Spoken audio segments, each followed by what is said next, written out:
Human beings. We are an interesting species that, through millions of years of evolution, has become more civilized, more advanced, more complex. Yet we are still trying to make sense of the world and our place in it. Specifically, we want to more thoroughly understand our past so we can better appreciate our present.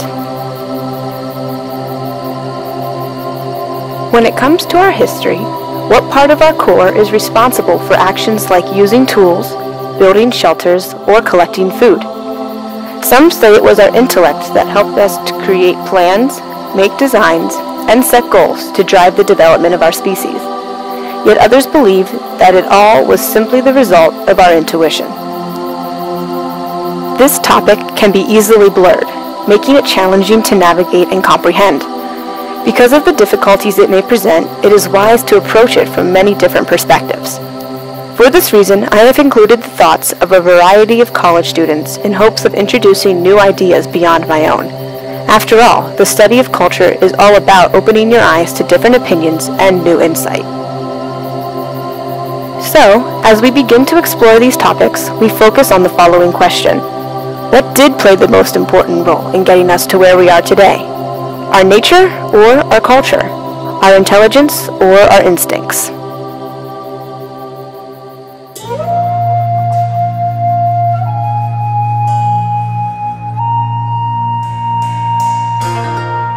As stated by Tim Ingold, author of the book Making, the study of mankind can be divided into the four main categories of anthropology, archaeology, art, and architecture, also known as the 4 A's. Together, they help explain the process of making, in which materials supplied by nature are united with conceptual representations of cultural tradition. This process immediately creates a relationship between nature and culture, as ideas become materialized and natural substances are used in cultural activities. But even if we are already aware of an underlying connection between nature and culture, it is important that we delve deeper and try to focus on how instincts and intelligence may have contributed during the transition into a more cultural world.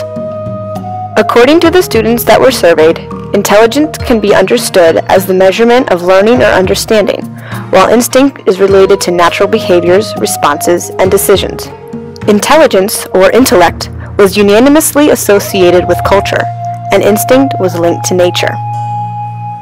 When asked about which quality they thought most influenced the development of primitive societies, many of the students thought instincts rather than intelligence played a more significant role, because they connected instincts to the violent behaviors of primitive people and their constant focus on survival. Continuing to look at Ingold's text, he introduces the idea of a conversion from nature to culture when he explains how prehistoric humans are described as being clumsy hybrids stuck for millions of years in the transition from nature to culture. This alone may provide an explanation as to why many people think prehistoric populations lacked intelligence.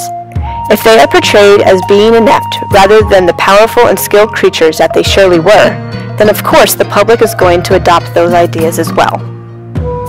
Although everyone who was surveyed initially associated culture with intelligence, there were a few students who later provided convincing responses that challenged the descriptions previously provided in Ingold's book.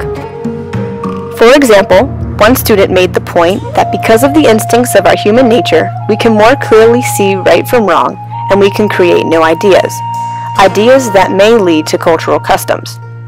Another individual said that our instincts help us to become more understanding of other people and our differences. These ideas imply that there may be a better connection between instinct and culture than we previously believed. In fact, this idea is also supported in Ruth Benedict's Patterns of Culture, when she is describing the Dobu and their violent behaviors. It is possible that their aggressive and violent nature is just an act that they put on as a way to intimidate or scare the foreigners that are studying them. This is what defines their culture, their choice to incorporate and adopt a certain appearance. As humans, it is in Dobuan nature to want to protect themselves from threats, and that instinct has led the Dobu to a specific cultural portrayal of what their society is like. So, with all of that being said, culture seems to come about when we manipulate our instincts to create various behaviors, customs, and lifestyles. This is rather unexpected based on what many people thought contributed to culture.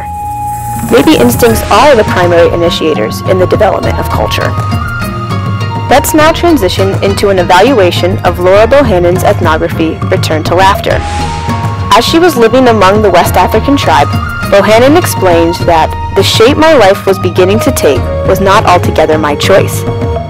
She was participating in and experiencing rituals that she would not have expected to observe, and it was different from what she knew. She explains that it is differences like these that lead to cultural misunderstandings, when it doesn't occur to people that the way they do it is not the way human beings do it. Everyone has their own ideas about what is right and wrong, so now the question is, can conflict arise when cultural actions stray too far from the behaviors brought on or accepted by human nature? Many of the surveyed students said yes for reasons that included our fear of unknown ideas and practices, being easily offended when others do not agree with us, and using culture as a way to violate human rights. Cultural misunderstandings occur at all levels, especially when it comes to the Black population in America. Turning to Elizabeth Chin and her book Purchasing Power, it is interesting to study the various shopping trips that Chin went on with the children of New Hallville. When given $20 to spend on whatever they wanted, almost all the children used part of their money to purchase a gift for someone else, or to buy a practical item for their family. This action seemed to be part of their nature, the result of instinct, as most of the children didn't think twice about it. This was a powerful statement that Chin observed, for it was their instinctive nature that led to a certain portrayal of their culture as Black American consumers. This again supports the idea that instinct plays a bigger role in developing culture. One final point that can be made is found in Triot's Global Transformations. He explains the Boasian concept of culture in which human behavior is patterned and learned. From this, I learned that these patterns found around the globe may be the result of the similarities in our nature to do certain things in specific situations. This might explain how, even if cultures seem drastically different, we can still find similarities between them. When looking to the future, students gave good reasons as to why either intellect or instinct may be better for the development of our species. Although students went both ways, more believed that instincts would be more valuable in our future. What is interesting is that the students did not seem worried about preserving culture. Instead, they were more concerned with supporting collaboration and avoiding conflict between human groups, which they felt would be more easily accomplished if we relied on our instincts. I would have to agree with these thoughts. And to further explain this idea, I once again turn to Ingold and his chapter on making a hand axe. Just as it takes human ability to make a hand axe, so does it take the dynamic properties of the material used. Stones are equally involved in the process of making various tools, and they successfully participate without having a culture. It is simply the nature of the stones that allows them to behave in the way that they do, so why would it be any different for us?